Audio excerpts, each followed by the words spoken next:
Hi, I'm Suna Smith with Forum for Music. This is going to be a little look at Bach's Invention in D major. I'm going to talk through the piece and then I'm going to play it. Bach's Invention number 3 has many things that are 3 about it. It's the third invention. It's in 3 sections and it's in triple meter. The time signature is 3/8. Let's look first at the sections. So there's an opening section that returns unmistakably at the end. So if we label the first section A, there's a middle section that's different, so we'll call it B, and then it comes back at the end A, so A, B, A. It's a palindrome.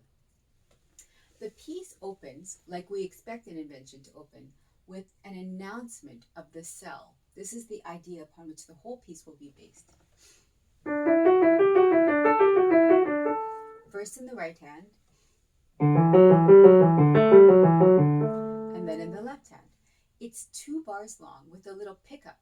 So actually, because of the pickup, the left hand enters before the right hand is finished.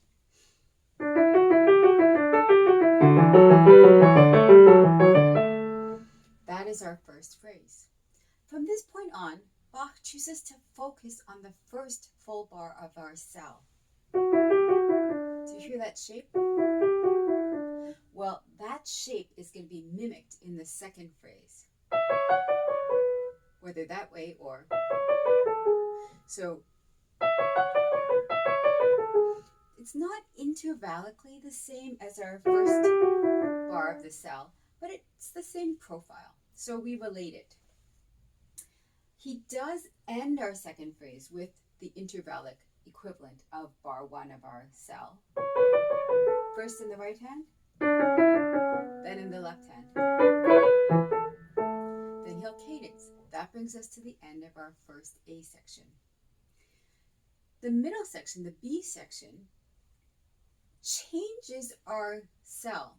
And while it's not unusual for Bach to modify a cell in an invention, not at all, the extent of the modification and the consistency of that modification is notable. So we had a little pickup, just 2 notes that lead into our first bar of the cell.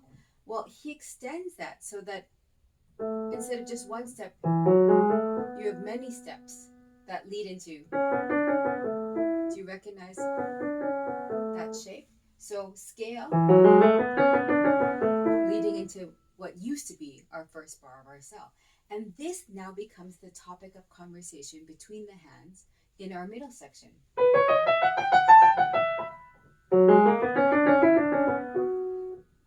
And so on and so forth.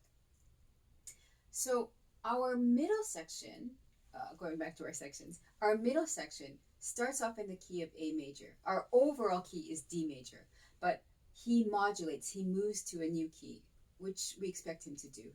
He moves to A major by the time we get to our middle section. We start off in A major, then we go to B minor, and then we return to A major.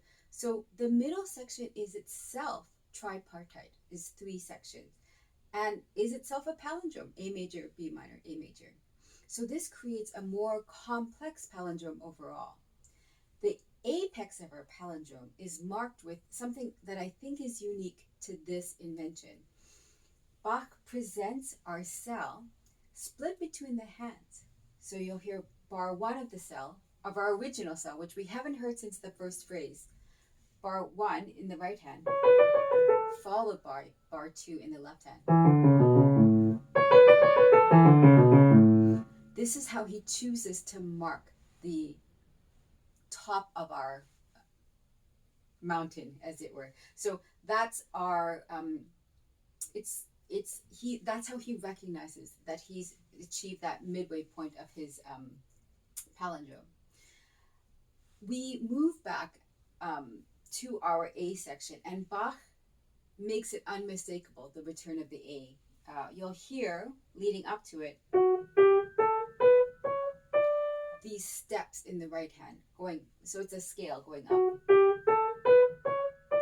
Against that, you'll hear in the left hand, that's bar 1 of our cell, right? So ever and in ever lower iterations. So against each other, right hand is getting higher and higher, left hand's getting lower and lower. So it kind of crescendos to welcome back our A section. So our closing A section. Our closing A section is like the opening A section. There are some differences.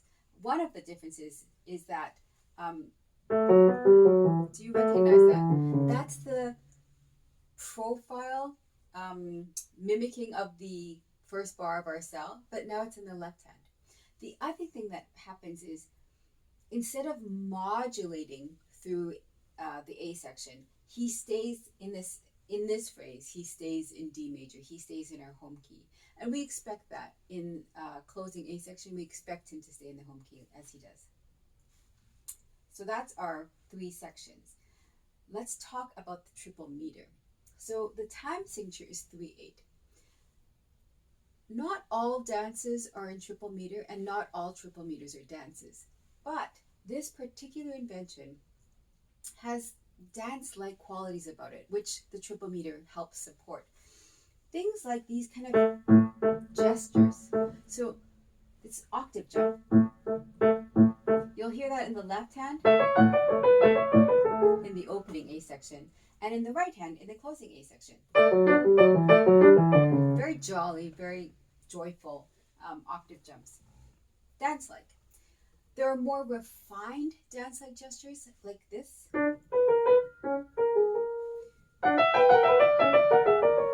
Which wouldn't be out of place in the courtliest of Baroque dances.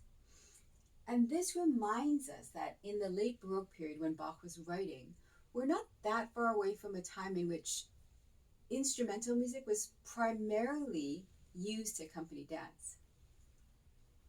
And the last thing I'll talk about is the cell itself.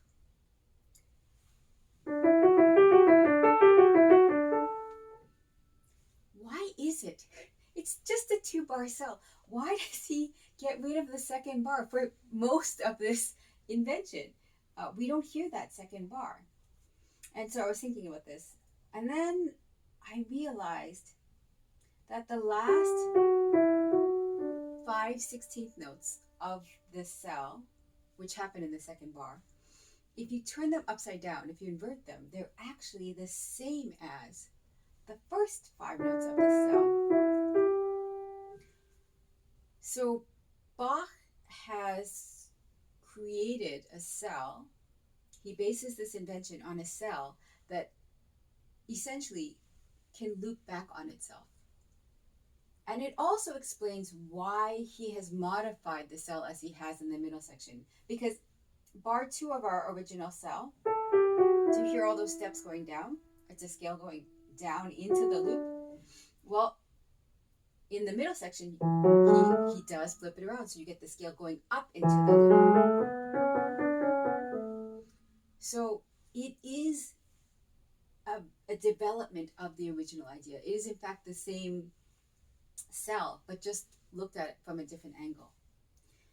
And this just proves once again that with Bach, with these great composers, these great minds, if they do something that seems strange or unusual, you just need to keep digging to figure out what's going on, because they always have a reason. It's not just to be unusual. There's something deeper. It's a very rewarding investigation.